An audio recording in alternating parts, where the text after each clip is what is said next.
Olá pessoal, tudo bem? Eu sou o professor Josafá Marques, sejam bem-vindos ao nosso canal. Hoje eu quero falar a respeito do poder constituinte originário.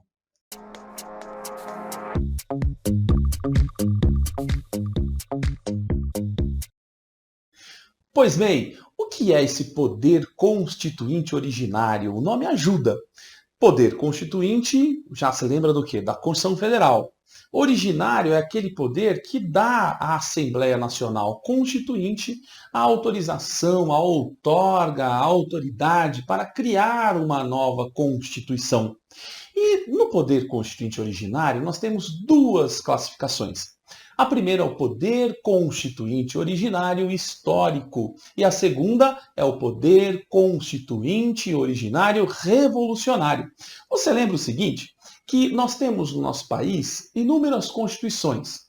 E em 1824, a primeira Constituição Federal, nós chamamos aquela de a que deriva do poder constituinte originário, porque deu origem à primeira Constituição do país, só que aí nós chamamos de poder constituinte originário histórico. É bem simples isso.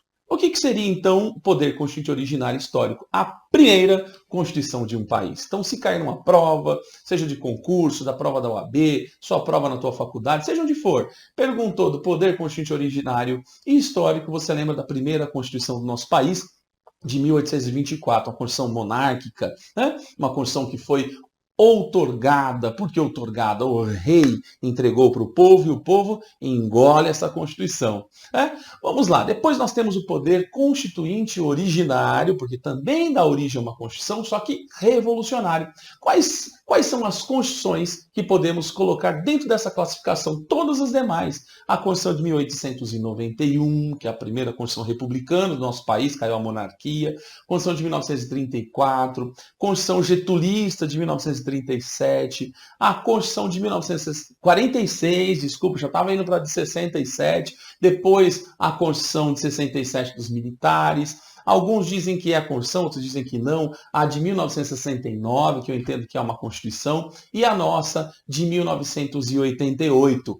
Todas essas constituições que o nosso país teve depois das de 1824, nós denominamos derivadas, né, do poder constituinte originário revolucionário. Por que revolucionário? Porque ela vem inovando no ordenamento jurídico, criando uma revolução no mundo jurídico do nosso país.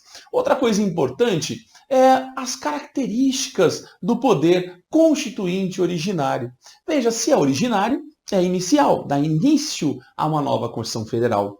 Lembrando que uma nova Constituição revoga a Constituição anterior, portanto, inova o ordenamento jurídico, dá início a um novo modo de entender o direito, de interpretar as legislações que estão abaixo da Constituição Federal.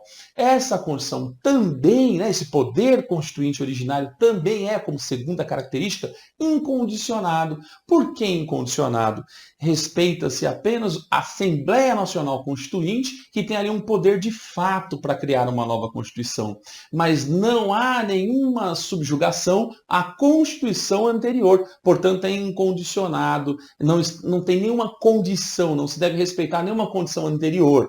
A gente já fala um pouquinho sobre isso. Outra característica é latente, permanente. Eu fiz a Constituição de 1824, eu não posso fazer a próxima porque acabou o poder. Não se acaba o poder com o uso, é permanente, pode sempre criar uma nova Constituição. E a questão do ilimitado, eu falei agora há pouquinho, já falo sobre isso, porque incondicionado e ilimitado significa que não precisa respeitar nada anterior já existente. Porém, se você é neopositivista, de uma corrente já atualizada do século XXI, há sim uma discussão.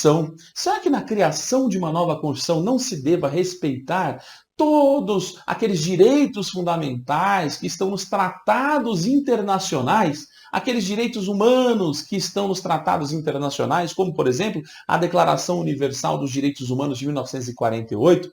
Olha que interessante. Se você for ali um positivista seco, não, é incondicionado, é ilimitado, não respeita nada anterior, mas se você é neopositivista, aí já a corrente pensa diferente. Deve sim, ao criar uma nova Constituição, respeitar o quê? Os direitos humanos fundamentais que estão aí expressos nos tratados internacionais.